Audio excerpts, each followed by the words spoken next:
Alors pour commencer, on va corriger les trois énigmes en commençant par la première, celle qui consistait à deviner l'âge des trois filles de mon nouveau voisin. Je reprends rapidement le premier indice, à savoir que si on venait à effectuer le produit des trois âges, à savoir le résultat de la multiplication, on obtenait précisément 36. Donc je pose que à ce niveau, vous n'avez pas eu de souci pour me déterminer toutes les possibilités en commençant de l'âge de la plus grande à celle de la plus petite. Donc première possibilité 36, 1 et 1.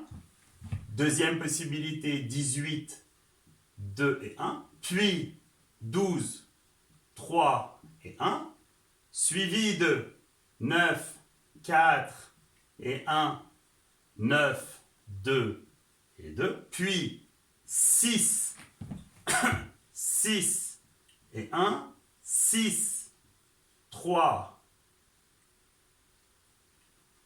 et 2, et 4, 3 et 3. Comme vous pouvez le constater, il n'y a pas d'autre possibilité. Donc, pourquoi ai-je eu besoin d'une information supplémentaire? Parce que, de toute évidence, il n'y a pas qu'une seule possibilité. Et n'ayant pas vu, pour le moment, les trois filles, je ne peux pas, ne serait-ce, donner une information sur l'âge d'aucune des trois. Donc là, je lui ai demandé une deuxième information. Il m'a dit que si je venais à additionner les trois âges, j'allais obtenir le numéro de ma rue, numéro que je connais, contrairement à vous. Donc c'est ce que j'ai fait. J'ai additionné les trois âges. J'ai ici obtenu 38, ici 21, ici 16, ici 14,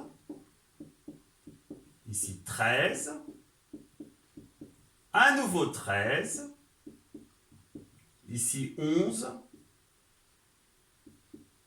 et ici 10. Alors, j'espère que vous avez compris que le numéro de ma rue n'est pas 16. Parce que si le numéro de ma rue avait été 16, j'aurais aussitôt deviné l'âge des trois filles de mon voisin sans avoir à lui demander une information supplémentaire. Donc, si je suis allé lui demander une information, c'est qu'il y avait une hésitation. Et l'hésitation, elle était due au fait qu'il y a deux résultats qui, dans la somme, donnent 13. De ce fait, le numéro de ma rue était forcément 13. Et de là, je lui ai demandé cette troisième information qu'il m'a donnée, de manière qui a surpris ma fille, à savoir que l'aîné des trois aimait les mathématiques. Comme vous pouvez le constater, dans ce cas précis, on a bien une aînée, contrairement à l'autre cas où on a deux aînés. Il a bien insisté sur le fait que c'était l'aîné qui aimait les mathématiques. Donc, la solution est la suivante, à savoir que les filles de mon voisin ont précisément 9, 2 et 2 ans. On va cette fois-ci corriger l'énigme qui, à mon sens, est celle qui a dû vous poser le plus de problèmes. Celle où 4 membres d'une même famille qui, vu leur âge, n'avançaient pas à la même vitesse, avaient une seule attestation qui permettait au maximum à 2 personnes de pouvoir se déplacer et qu'il fallait que ces 4 personnes passent d'un point A à un point B. Le problème, c'est que cette attestation n'était valable que 12 heures, que la première personne qui était schématisée en vert mettait 1 heure pour faire un aller ou un retour, celle en bleu 2 heures, celle en jaune 4 et celle en rouge 5. Alors de toute évidence, vous avez dû penser à faire ce que j'ai fait dans l'énoncé, c'est-à-dire à faire en sorte que c'est la personne qui met le moins de temps qui va se déplacer le plus souvent.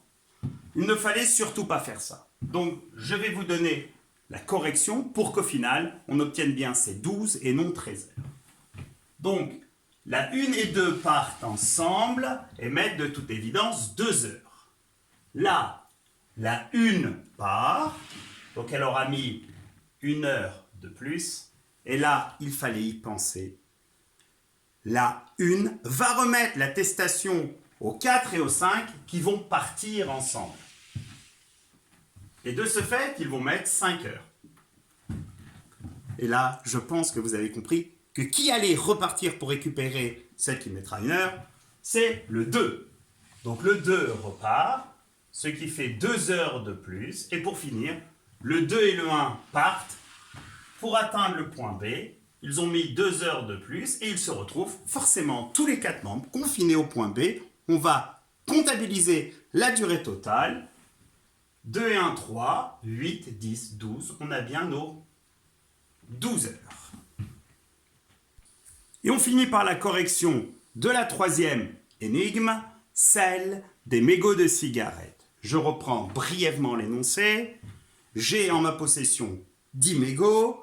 À partir de 10 mégots, je peux concevoir une cigarette qui, une fois consumée, va me permettre de récupérer un mégot et il va falloir fumer plus précisément 5 cigarettes. Alors comment faire?